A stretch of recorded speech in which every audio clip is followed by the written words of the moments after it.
Assalamualaikum warahmatullahi wabarakatuh.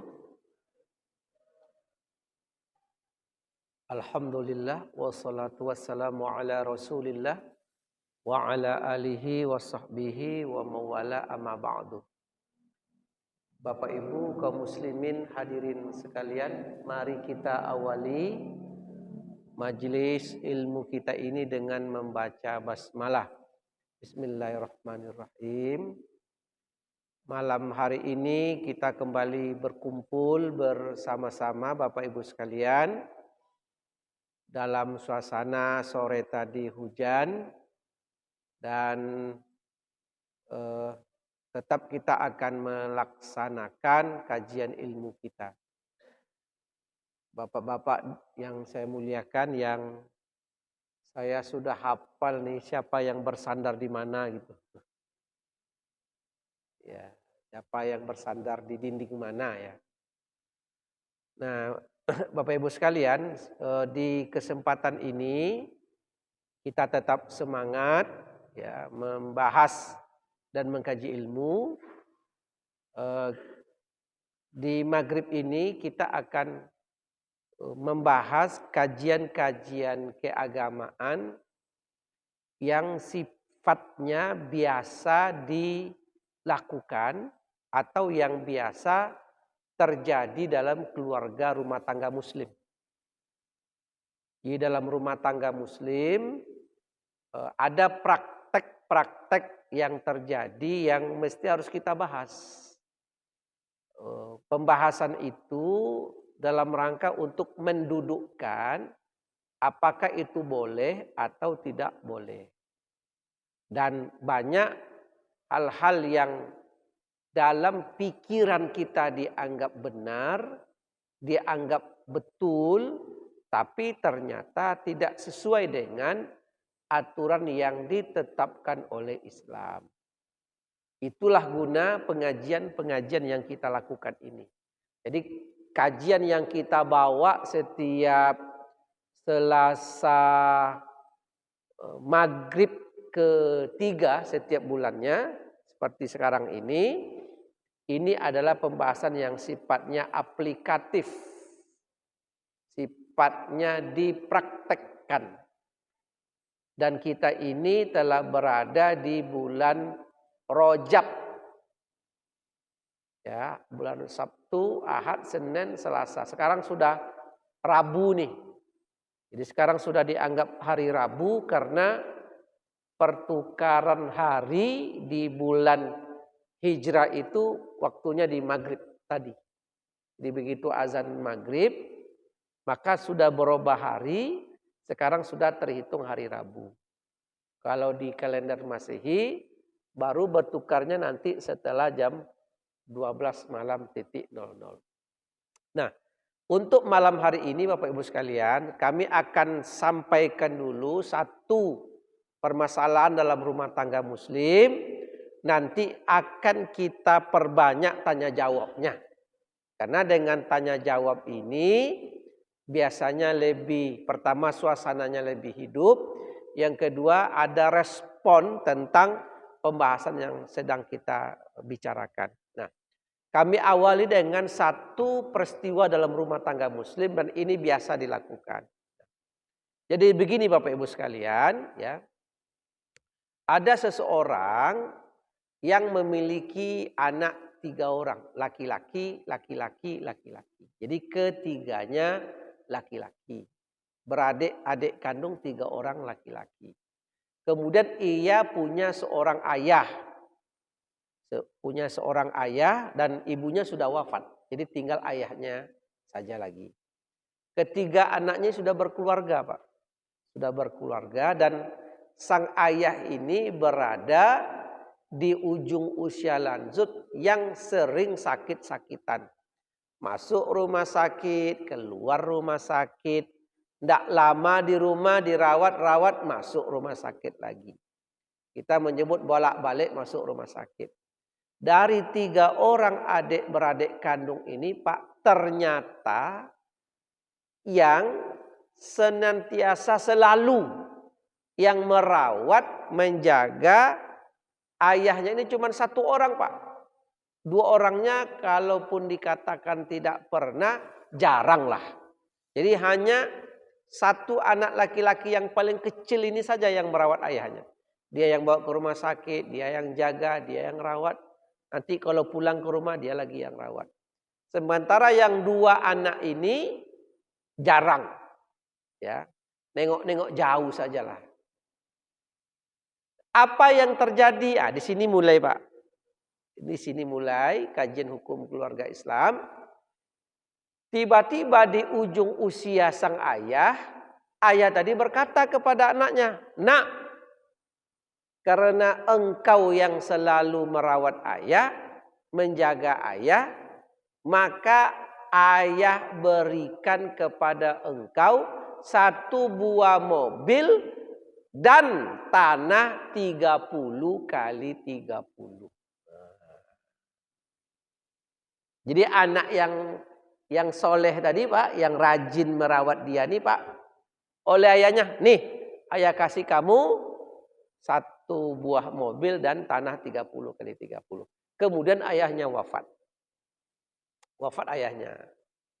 Nah sekarang ya, anak tadi bertanya, "Ustadz, ya, apakah pemberian dari ayah saya yang 1 buah mobil dengan 30 kali 30 itu sah enggak saya terima?" Kan begitu ceritanya, Pak. Ibu, oh Bu, kalau ibu terima apa tidak? Terima. Jawaban kita adalah sekarang secara kedudukan Islam itu boleh apa tidak? Nah, saya berdirilah. Karena kalau tidak berdiri tidak keluar. Nah, sekarang boleh apa tidak? Pertanyaan kita. Kalau nanti seorang ibu, bapak seorang ayah, boleh tidak kita seperti itu ke anak? Dan kalau kita menjadi posisi anak, umpamanya ada anak yang soleh seperti tadi, boleh tidak kita sebagai anak menerima yang 1 mobil dengan 30 tanah 30 kali 30? Apa kedudukannya? Ini akan kita bahas. Nah, Bapak Ibu kaum muslim yang dimuliakan Allah Subhanahu wa taala, ketahuilah bahwa ulama ittifaq, ulama sepakat bahwa kalau ada seorang ayah, ada seorang ibu yang memberikan sesuatu kepada anak kandung menjelang di ujung usia, ketika dia akan wafat, itu disebut dengan wasiat. Apa namanya, Pak? Wasiat. Jadi itu masuk dalam istilah wasiat.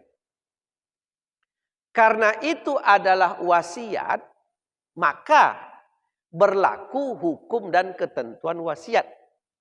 Apa di antara hukum dan ketentuan wasiat? Di antaranya adalah 1, wasiat itu tidak boleh digunakan untuk ahli waris yang kalau kita mati dia akan menerima warisan.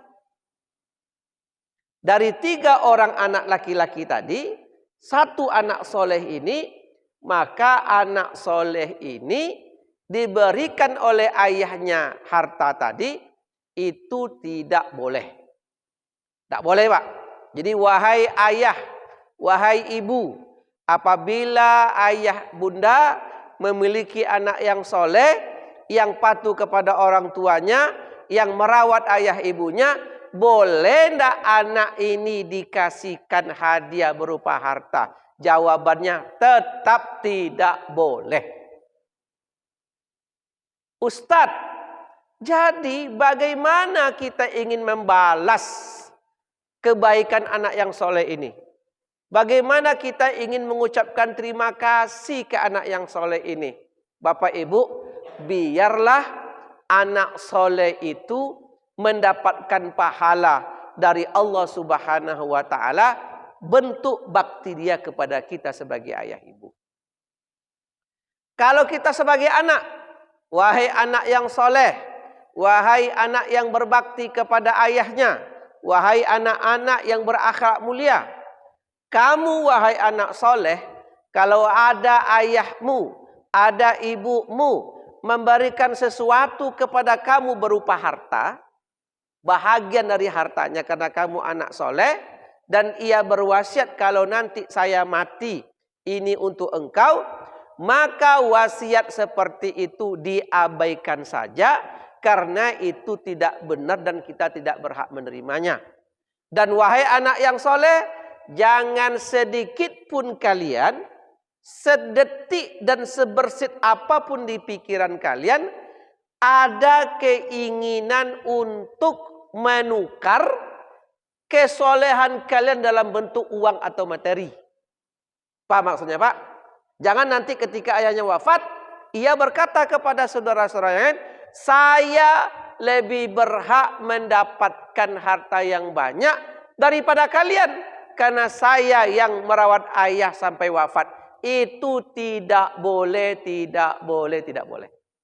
Jangan mengkonversi, jangan menukar kebaikan kita itu dalam bentuk uang. Jadi gimana caranya Ustadz? Biar saja itu sesuatu berlalu. Ya, biar. Karena apa? Karena nanti yang boleh itu apa? Ustadz boleh enggak? Saya sebagai ayah, karena anak ini anak soleh, kemudian saya berikan satu buah mobil dengan sebidang tanah, terus saya minta izin kepada dua orang anak yang berikutnya. Nak, sini kalian berdua sayang. Apa ayah? Nak, ini ayah bukan marah ke kalian. Ayah selama sakit sudah bertahun-tahun, yang merawat ayah, menjaga ayah ini adalah adik kalian nih. Maka ayah akan memberikan dia satu buah mobil dengan tanah 30 kali 30. Apa pendapat kalian? Kata anak yang berdua, ya kami setuju. Kalau tidak ayah yang memberikan, kami yang akan menimbulkan ke ayah untuk memberikan ke adik. Mantap. Ya apa enggak, Pak? Ada enggak keluarga seperti itu?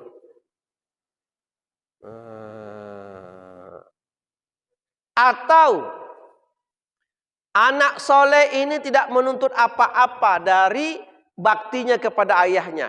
Dia rawat ayahnya, dia urus ayah dengan baik. Besok ketika ayahnya sudah wafat, ternyata ketika terjadi pembagian waris, ketika terjadi pembagian harta peninggalan dari mayit, setelah dibayar hutang, ditunaikan wasiat mayit, diselenggarakan jenazah, ternyata aset mayit itu ada 1,5 M. Dari 1,5 M itu, mereka adik-beradik kandung 3 orang. Laki-laki, laki-laki, laki-laki. Kalau begitu seperti apa cara pembagian Ustadz? Langsung bagi 3 saja. 1,5 M bagi 3. Berapa? 500 juta. Si kakak dapat 500 juta yang abang, yang tengah dapat 500 juta, anak yang soleh tadi dapat 500 juta. Tiba-tiba datanglah dua abangnya tadi yang jarang merawat orang tuanya berkata, Dek, sini kamu. Iya bang. Dek, kami berdua baru merasakan menyesal kami. Kami tidak ikut merawat ayah. Dan ternyata bagian abang, kami berdua dan kamu sama 500 juta. Karena kamu yang merawat ayah, kamu yang banyak jasamu merawat ayah bertahun-tahun, maka bagian abang yang 500 juta, 100 jutanya abang serahkan ke engkau, 400 juta yang abang bawa pulang. Boleh nak macam tu Pak? Ada nak yang macam tu?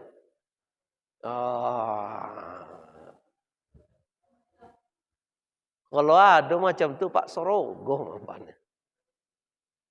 Hebat betul abangnya. Hebat betul. Dia merasa adiknya yang berjasa, tapi bagian dia cuma 500 juta, sama pula dengan adik tadi. Ada. Yang ada justru bisa sebaliknya. Sudahlah tidak merawat orang tua, tidak peduli dengan orang tua, seuzon lagi dengan adiknya. Kamu pasti menyimpan harta ayah nih ya. Karena ayah wafat sama kamu loh. Mana jam tangan ayah? Mana cincinnya? Oh, itu pula yang dibaca-bacanya. Sudahlah tidak merawat orang tua, entah kemana-mana pula tuduhannya. Nah, sering enggak model seperti ini di mana ayah ibu menghadiahkan sesuatu ke anak karena dia merawatnya. Sering apa tidak? Ternyata itu tidak boleh. Kenapa tidak boleh? Kalau nanti memang bapak ingin memberikan ke satu orang anak, ya suka tidak suka anak yang lain mesti dapat. Ya. Nah inilah bapak sekalian, jam saya yang cepat atau itu yang lambat nih? Itu yang lambat. Lambat. Nah, itu kalau untuk berbuka marah orang dengan kita tuh. Lama jam apa Ustadz nih katanya kan. Nah, kita lanjut Bapak Ibu sekalian dimuliakan Allah Subhanahu wa taala. Jadi, Bapak Ibu perlulah kita ketahui bahwa sesungguhnya pemberian-pemberian seperti itu mesti harus kita hindari. Nah, kemarin di bulan yang lalu kita belajar ada amalan di ujung usia, di ujung umur adalah kita berusaha untuk bisa menyelesaikan perkara-perkara di ujung usia. Kalau bisa di ujung usia ini rajin beribadah, kalau ada masalah-masalah cepat kita selesaikan. Ternyata justru di ujung usia kita mulai menimbulkan masalah baru karena berwasiat. Nah, apa yang kita lakukan Ustadz? Kalau ada saya sebagai anak, saya urus ayah saya urus ibu saya, ke rumah sakit saya antar, di rumah sakit saya jaga, pulang ke rumah saya rawat. Tiba-tiba ibu saya mengatakan, "Nak, ini rumah yang kita tempati untuk engkau." Apa sikap saya Ustadz? Sikap kita adalah abaikan dan itu tidak boleh. Oleh anak merangkul ke dada. Apa maksud merangkul ke dada? Karena berharap juga ingin dapat, diiya-iyakanlah wasiat tadi. Padahal itu tidak boleh. Jadi dua-duanya yang kita subjeknya ini. Wahai ayah, wahai ibu, jangan lakukan. Wahai anak, jangan terima wasiat seperti itu. Wallahu a'lam bissawab. Kita masih ada waktu sekitar 17 menit, sekitar 20 menit lagi. Kita buka tanya jawab, Bapak Ibu. Tanya jawab untuk membuat pengajian kita ini menjadi lebih hidup dan agar ada pemahaman yang lebih kokoh yang mesti kita dapatkan. Dipersilakan Bapak Ibu sekalian kalau ada pertanyaan. Kalau tidak ada, pulang kita. Ya. Ini Bu yang berjilbab warna hijau toska, ini kuning nih ya. Kuning. Silakan Bu. Assalamualaikum warahmatullahi wabarakatuh. Waalaikumsalam. Nah, ini pertanyaannya Ustaz, kebalikan dari orang tua yang sakit tadi. Ada juga hubungan keluarga dengan saya. Anaknya ada beberapa orang baru, sedangkan yang mampu dua. Jadi dan tadi suka pergi ke rumah bagian jauh. Jadi dari antara anak satu,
apapun itu Ustaz. Terima kasih.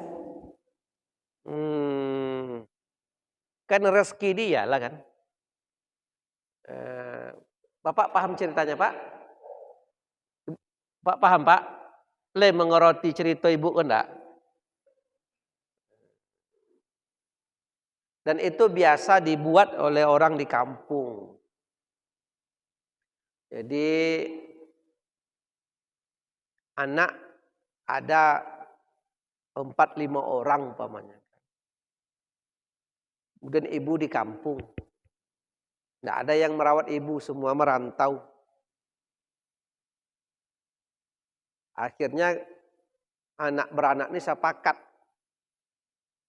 Ibu mereka itu dirawat oleh si bungsu, anak yang paling kecil. Dengan balasan dan kesepakatan bersama, dirawat sampai wafat. Nanti kalau sudah meninggal dunia, rumah yang di kampung dengan tanahnya untuk yang tukang rawat.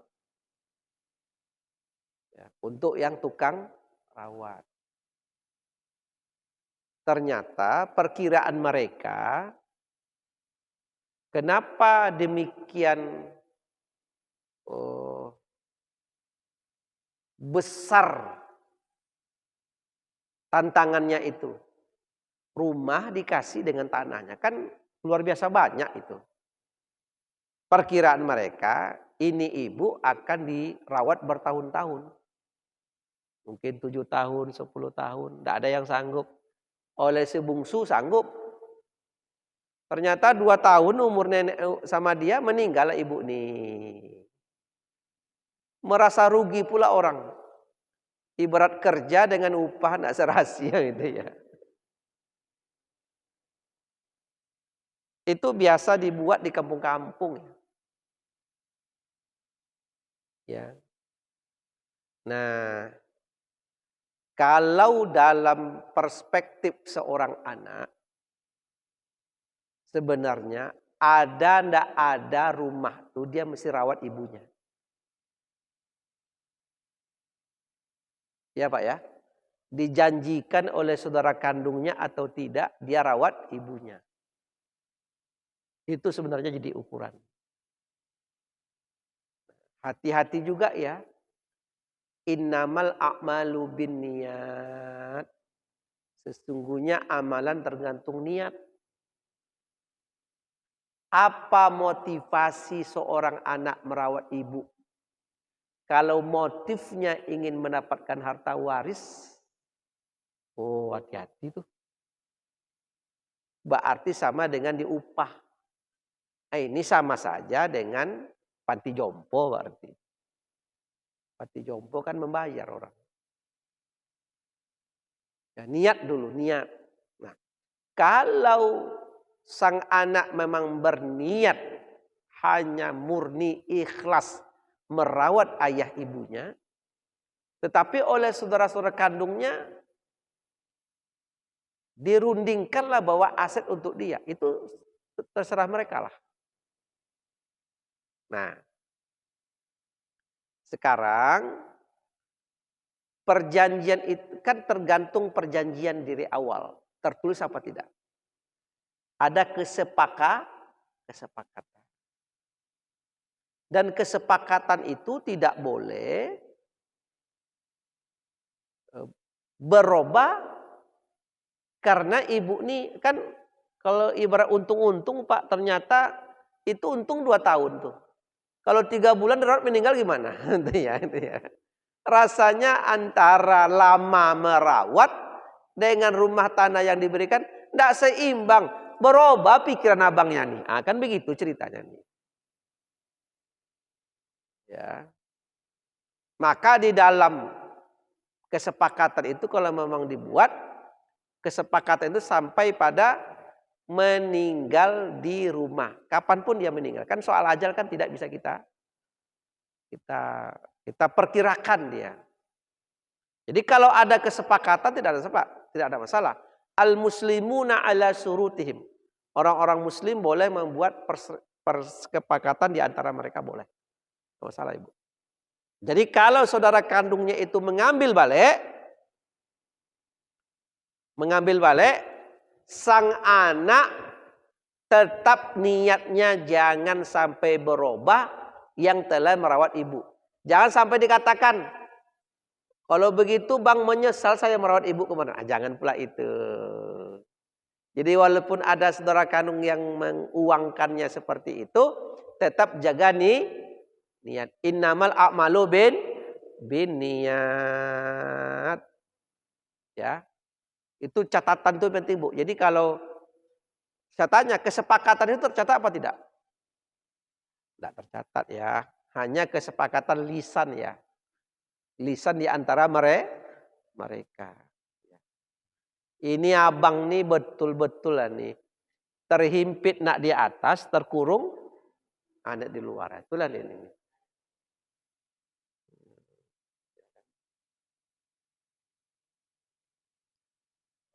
Ya Bu ya, cukup. Jadi abangnya itu tidak boleh. Cuman kalau kita bawakan ke hukum berdosa ya berdosalah karena menyalahi perjanjian kan.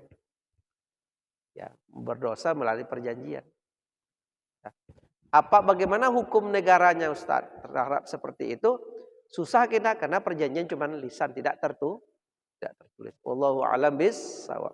Tapi yang jelas ingat Bu ya, Pak, kalau ada seorang anak yang dirawatnya ayah ibunya dari hatinya sendiri, tidak berharap materi, maka besok ketika dia tua seperti itu, maka anaknya akan berbakti pula kepada ayah ibu.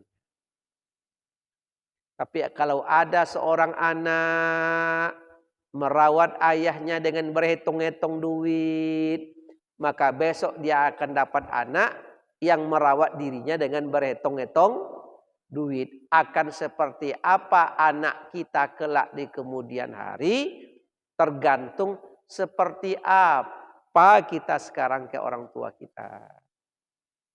Bagaimana nanti minantu kita ke kita di kemudian hari, tergantung seperti apa kita sekarang ke mertua kita. Nah, saya sengaja Pak, mertua saya ajak tinggal di rumah. Saya baik-baikkan, saya urus baik-baik. Kata istri saya, kok begitu betul lah bang mengurus mertua? Saya jawab, saya sebenarnya bukan sayang mertua. Tapi saya sayang ke diri saya sendiri. Mudah-mudahan besok dapat pula menantu yang baik. Nah itu dia. Karena hidup itu akan berganti. Maka ibu-ibu elok-elok ke mertua. Supaya besok dapat menantu, elok pula kawa. Kira-kira seperti itu. Yang lain Pak ada pertanyaan? Nah kalau tidak ada kita lanjut nih. Kita masih ada waktu beberapa menit lagi. Ya sekitar 15 menit. Tapi nanti Ustadz saya izin agak lebih cepat ya dari biasa. Saya tak salah Ustadz di sini. Nah, Bapak Ibu sekalian yang dimuliakan oleh Allah. Ada ayat di surah Al-Baqarah 180. Ini penting nih. Oh, ini ayat ini penting sekali. Bismillahirrahmanirrahim. Kutiba alaikum. Diwajibkan atas kalian. Iza hadoro ahadakumul maut. Apabila salah seorang dari kalian ada tanda-tanda kematian. Dan orang yang memiliki tanda-tanda kematian ini intaraka khairan, dia meninggalkan harta yang banyak. Wah. Jadi ada orang di ujung usia, Pak. Ada orang di ujung usia. Kayak ibu-ibu bapak ini di ujung apa di pangkal nih? Antara Ustaz dan memegang di pangkal nak mungkin di ujung usia. Nah, ada orang di ujung usia ada tanda-tanda kematian, dia sakit-sakit, dia sudah mulai keluar masuk rumah sakit. Ketika dia di ujung usia dan ia meninggalkan harta yang banyak. Kata Allah al-wasiyatu lil walidaini wal aqrabin, hendaklah ia berwasiat kepada keluarganya tentang berpesan-pesan hartanya di mana saja, di mana letaknya. Maka tidak boleh seorang suami menyembunyikan hartanya terhadap istrinya. Ada enggak Pak suami menyembunyikan harta kepada istri? Ada. Ibu ini ada enggak menyembunyikan harta kepada suami? Ada emas yang suami tidak tahu. Ada apa tidak? Oh ada katanya. Kenapa ibu sembunyikan kepada suami? Enggak ada disembunyikan. Dia ada pula ibu-ibu nih. Kenapa ibu sembunyikan? Punya emas dibeli dari sisa-sisa belanja. Sudah ada 5 emas. Enggak dikasih tahu kepada suami. Nyogi kau Ustaz. Kalau dikasih tahu ke suami, dipinjamnya Ustaz enggak balik-balik. Iya. Dipinjam oleh suami enggak balik-balik. Pinjam abang dulu 5 emas nih. Ini untuk apa? Untuk apa nih bang? Untuk men-staking lahan katanya kan. Staking lahan buat sawit. Iyalah. Nanti ada rezeki balas. Udah berbuah pula sawit itu belum juga dia bayar 5 emas nih. Apa namanya? Nah itu namanya romantika rumah tangga ya. Dan ada juga suami yang juga menyimpan aset. Tetapi kalau aset itu positif umpama, bang, abang seringlah bolak-balik ke daerah Kubang Raya. Ngapa abang bolak-balik? Tidak ada apa-apa. Sering. Rupanya sudah 10 tahun baru dipranknya istrinya. Kita sudah punya ruko 2 pintu. Itu baru senang hati istri. Alhamdulillah, abang sudah punya ruko 2 pintu. 1 pintu atas nama abang, 1 pintu atas nama engkau. Kenapa abang tidak kasih tahu dari dulu-dulu? Karena kalau kasih tahu pasti dilarang. Tidak usah lagi bang, tidak usah lagi bang. Alhamdulillah ini ada. Kalau seperti itu mantap. Artinya diprank suami istrinya untuk sesuatu yang baik. Disimpan. Ibu suka enggak yang seperti itu? Suka. Kalau yang diberitahu aset. Disimpan-simpan enggak diberitahu, di kemudian hari dikasih tahu. Itu enggak apa-apalah.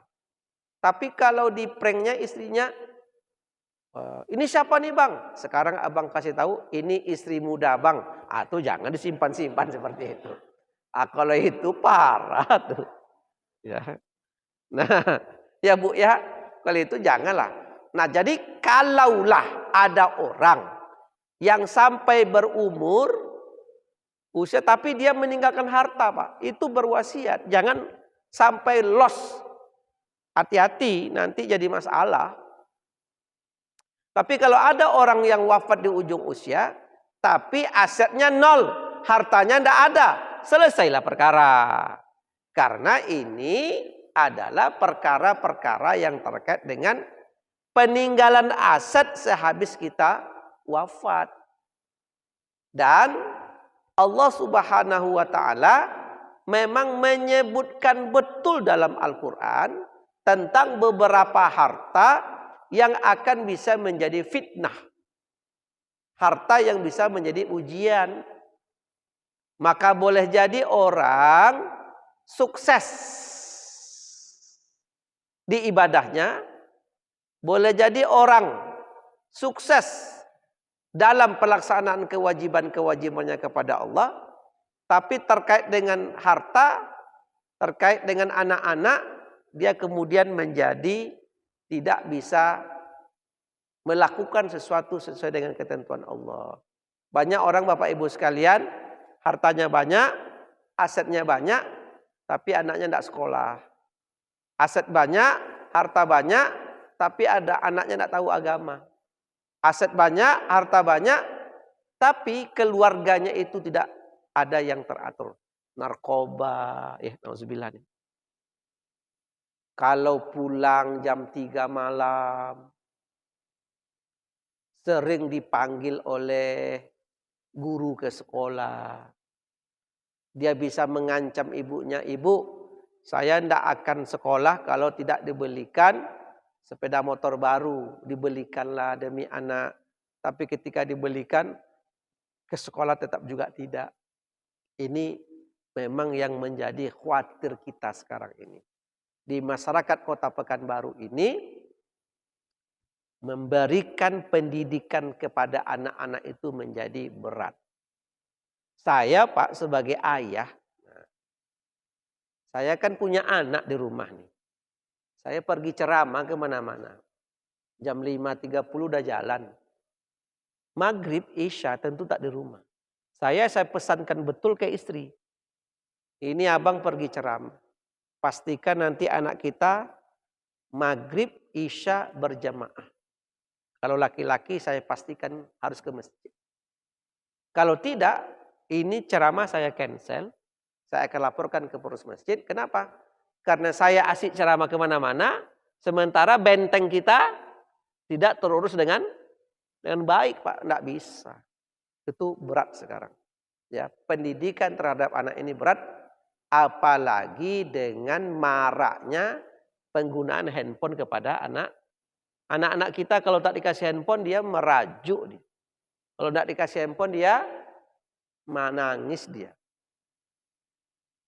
Dan sekarang mana yang lebih kuat, fisikis kita atau anak? Contoh begini Pak, ini kunci ya Pak. Saya punya anak pondok. Ya. Kemudian kalau pulang ke rumah, anak pondok ini sehebat-hebat dia di pondok, kalau pulang ke rumah, dia tuh tidur ya, malas saja.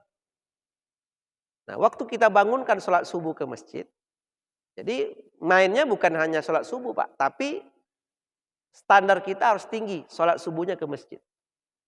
Itu standarnya. Jadi bagaimana anak kita ini standarnya sholat subuh ke masjid. Sekarang begitu kita bangunkan jam 5:45, apa yang terjadi? Dia akan tidak mau, sekali bangun, udah bangun tuh ya, tidak ada tuh. Bangun nak, tidak ada tuh. Ulang lagi, tidak ada tuh. Sampai kita bangunkan dia terbangun dan dia akan marah dengan kita. Akan marah, akan ngomel-ngomel. Biasanya sebagian orang tua daripada berisik-berisik subuh itu, daripada ngomel-ngomel, anaknya tetap dibangunkan atau dibiarkan tidur lagi? Dibiarkan tidur lagi. Kita sebagai ayah mesti kuat fisikis kita. Tekan fisikis dia. Apapun yang terjadi, sholat subuh ke masjid. Maka dia akan sholat subuh dengan ngomel-ngomel. Biarkan pokok sholat subuh. Tapi biasanya anak setelah pulang sholat subuh, dia cerah sekali itu. Dia udah gembira dia. Dan kalau ibu bapak punya program ke anak subuh untuk sholat ke masjid, pesankan dari sebelum tidur. Besok ayah bangunkan sholat subuh ke masjid ya. Pesankan dari awal. Iya apa enggak nih? Iya kan? Ya. Besok bangunkan dia. Itu penting. Karena banyak orang yang daripada bertengkar-tengkar dengan anaknya, maka dia biarkan saja. Jangan sampai fisikis kita bisa diatur oleh anak. Anak katanya, kalau udah ngomel-ngomel ayah kita akan manut. Jangan menyerah. Itu ya kan. Dan itu diajar dari kecil.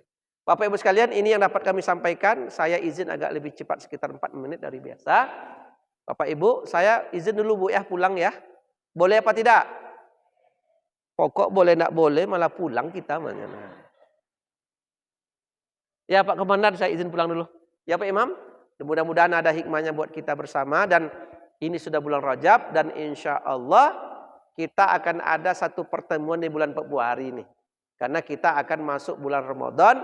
Perkiraan Ramadan itu 11 Maret maghrib kita sudah tarwih. Kita ada tarwih dan kita masih ada satu pertemuan lagi. Mudah-mudahan satu pertemuan berikutnya masih ada di kota lah, tidak keluar kota. Insya Allah dan setelah itu kita sudah puasa Ramadan. Kalau sudah bulan Ramadan, tentu kita tiadakan wirid maghrib nih. Ya.